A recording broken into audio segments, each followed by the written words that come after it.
नमस्कार दोस्तों, आप सभी का स्वागत है हमारे चैनल पर। तो आज हम माइक्रो टीचिंग की जो डायरी है वो बनाने वाले हैं यहाँ पर। तो इसमें जो है पूरी माइक्रो टीचिंग की डायरी दी हुई है। तो सबसे पहले आता है हमारा प्रस्तावना कौशल। तो प्रस्तावना कौशल जो है इसमें हमें 3 या 4 क्वेश्चन लेने होते हैं। तो देखिए, सबसे पहले हमने टॉपिक लिया है कोशिका के प्रकार। तो उसमें पहला क्वेश्चन है हमारे आसपास के वातावरण में कितने प्रकार के जीव होते हैं। तो 2 प्रकार के। उसमें घटक लिख देना है कि पूर्व ज्ञान का उपयोग सूचक कथन है ये। इसी तरीके से अन्य क्वेश्चन है, ये वे 2 प्रकार के जीव कौन कौन से हैं, सजीव व निर्जीव। इसी प्रकार से फिर तीसरा क्वेश्चन है, इस प्रकार से हमें ये प्रस्तावना कौशल बनाना होता है। फिर प्रस्तावना प्रश्न करने के बाद हमें उद्देश्य कथन लिखना होता है। तो बच्चों, आज हम कोशिका के प्रकारों का विस्तार पूर्वक अध्ययन करेंगे, ये हमें इस प्रकार से लिख देना है। फिर प्रतिपुष्टि प्रपत्र दिया हुआ होता है, इसमें हमें छात्राध्यापक का नाम लिखना है, उसका रोल नंबर लिखना है, दिनांक लिखनी है, विषय लिखना है, प्रकरण लिखना है और कक्षा लिखनी है। यानी कि जो वो कोशिका के संबंध जो हमने लिखा था ना, वही यहाँ पे लिख देना है। अब इसके घटक देखते हैं। ये देखिए, इसमें ये घटक लिख देने हैं, पूर्व ज्ञान का उपयोग, छात्रों के उत्तरों का प्रयोग, प्रश्नों की क्रमबद्धता, युक्ति या विधा की उपयुक्तता, प्रस्तावना प्रभावशील रही, ये लिख देने हैं। फिर इसमें जो है आपका जो पर्यवेक्षक होता है यानी जो टीचर होगा वो यहाँ पे टिप्पणी कर देगा। तो बस आपको इतना सा लिख के छोड़ देना है यहाँ पे। अब ये दूसरा है पुनः शिक्षण पाठ योजना, यानी कि जो प्रस्तावना कौशल होता है उसमें सभी में पुनः होता है। पहले यानी कि पहले तो जो होती है हमें 6 मिनट की पाठ योजना बनानी पड़ती है, उसके बाद हमें 12 मिनट की पाठ योजना बनानी पड़ती है माइक्रो टीचिंग में।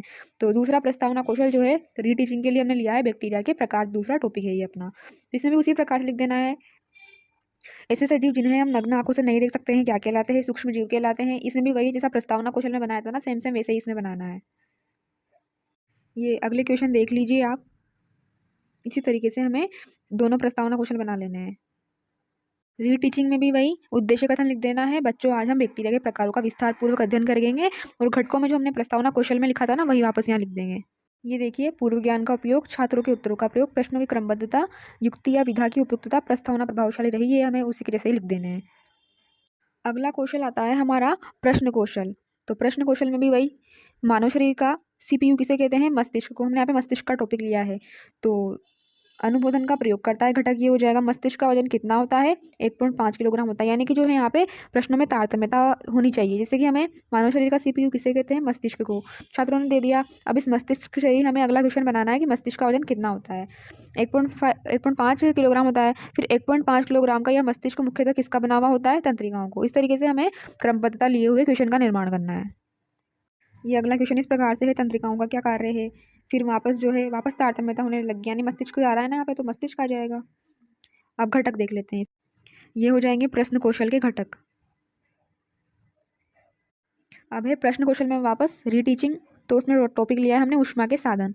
तो उसमें भी जो है हमें ऐसे ही प्रश्न पूछते हुए चले जाने हैं और घटक जो है ये ऐसे लिखते चले जाने हैं सामने। आप 5 से 7 क्वेश्चन कर सकते हैं इसमें। ये देखिए, 6 क्वेश्चन करे हैं मैंने यहाँ पे। और ये रीटीचिंग में भी वही घटक लिख देने हैं जो हमने प्रश्न कौशल में पहले लिखे थे। अब अगला कौशल है हमारा प्रदर्शन कौशल। तो इसमें हमने टॉपिक लिया है पुष्प। तो सबसे पहले जो है प्रदर्शन कौशल में क्या करना होता है, सबसे पहले बोर्ड पे डायग्राम बना देना होता है, फिर बच्चों से प्रश्न करने होते हैं, फिर बच्चे जब मौन हो जाते हैं तो फिर हमें उसकी व्याख्या करनी हुई होती है। और ये सामने जो है वो घटक आपको इस तरीके से लिखने हैं। देखिए, ये पुष्प की थ्योरी हमें इस तरीके से लिख देनी है और वो तकनीकी शब्द लिख देने कि हमने किस किस तकनीकी शब्दों का यूज़ किया है इसमें। तो इस तरीके से प्रदर्शन कौशल हो जाता है। प्रदर्शन कौशल का जो प्रतिपुष्टि प्रपत्र होता है उसमें यही घटक लिख देने हैं, विषय वस्तु से संबंधित प्रदर्शन, शिक्षिका ने छात्र सहभागिता को बढ़ाने का प्रयास किया, प्रयोग संबंधित वस्तुओं व सामग्री का प्रयोग, प्रदर्शन उपयुक्त ढंग से किया, प्रदर्शन सभी छात्रों को दिखाई दे रहा था, शिक्षिका कार्य और कारण से संबंध स्थापित करने में सफल रही, ये सभी लिख देने हैं हमें। अब वही प्रदर्शन कौशल में भी वापस से रीटीचिंग का बनाना है। तो हमने यहाँ पे हृदय लिया है, तो सबसे पहले हम हृदय का डायग्राम बना देंगे, फिर बच्चों से क्वेश्चन करेंगे ये किसका चित्र है हृदय का, क्या आप हृदय के बारे में जानते हैं, तो वो मौन हो जाएंगे। फिर वही घटक तो वही लिख देने हैं, स्पष्ट चित्रण, चित्रण का प्रकरण से स्पष्ट संबंध, मुख्य बिंदु का समावेश। ये इस तरीके से हमें जो है वो हृदय की थ्योरी लिख देनी है कि हृदय वक्ष गुहा में स्थित होता है, इसका निचला सिरा बाईं ओर झुका हुआ होता है। इस तरीके से हमें हृदय के बारे में लिख देना है सामान्य जानकारी। तो ये हमारा प्रदर्शन कौशल होता है।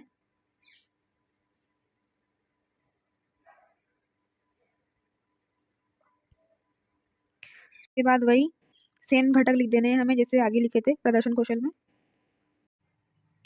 अब आता है उद्दीपन परिवर्तन कौशल। तो इसमें हमने टॉपिक लिया है मानव शरीर के अंग। तो ये इसमें जो है लिख देने हैं हमारे शरीर में कितनी ज्ञानेंद्रियां हैं, 5, अध्यापक के हाव भाव देखे जाएंगे इसमें घटक के रूप में। फिर दूसरा क्वेश्चन करेगा तो उसके वाणी में परिवर्तन हो जाएगा। इस तरीके से हमें उद्दीपन परिवर्तन कौशल बनाना होता है। फिर अगले क्वेश्चन जो है ये इस तरीके से देख लीजिए आप। इस तरह 6 या 7 क्वेश्चन अपन उद्दीपन परिवर्तन कौशल में लिख सकते हैं। और फिर जो प्रतिपुष्टि प्रपत्र है उसमें हमें ये इस तरीके से घटक लिख देने हैं: संचालन, हाव भाव, वाक परिवर्तन, अंतःक्रिया शैली परिवर्तन, विराम या अंतराल, मौखिक दृश्य बदलाव, केंद्रण, शारीरिक क्रिया परिवर्तन, इस तरीके से लिख देने हैं। अब जो है ये है उद्दीपन परिवर्तन कौशल का जो है रीटीचिंग हो जाएगी ये। तो इसमें हमने टॉपिक लिया है पादपों में शोषण। तो ये इस तरीके से ले लेना है। ये पत्ती बनाई है हमने पहले, तो पादपों में सामान्य शोषण किसके द्वारा हो जाता है? पत्तियों के द्वारा।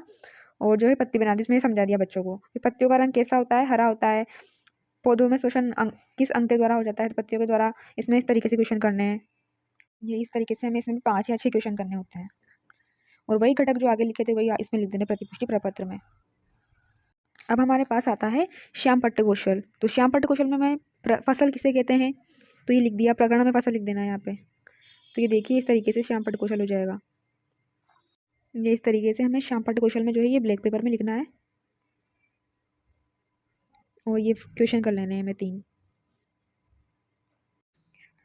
अब ये घटक जो है इस तरीके से लिखने हैं प्रतिपुष्टि प्रपत्र में: अक्षरों की सुडौलता एवं स्पष्टता, अक्षरों के आकार में समानता, पंक्तियों में स्पष्टता एवं समानता, इस तरीके से हमें घटक लिख देने हैं। जो है वो है श्याम पट्ट कौशल में भी वही रीटीचिंग, पुनः शिक्षण। तो इसमें टॉपिक लिया है अमीबा में जनन। तो अमीबा में जनन किस विधि से हो जाता है? फिर हमें ये जो है श्याम पट्ट पर इस तरीके से ये बता देना है। इसमें भी जो है ये हमें तीन क्वेश्चन कर लेने हैं। तो आई होप आप लोगों को जो है माइक्रो टीचिंग की डायरी अच्छे से समझ में आ गई होगी। अगर आपको हमारी वीडियोस पसंद आती है तो प्लीज़ हमारे चैनल को लाइक करें, सब्सक्राइब करें और शेयर जरूर करें अपने दोस्तों के साथ। धन्यवाद।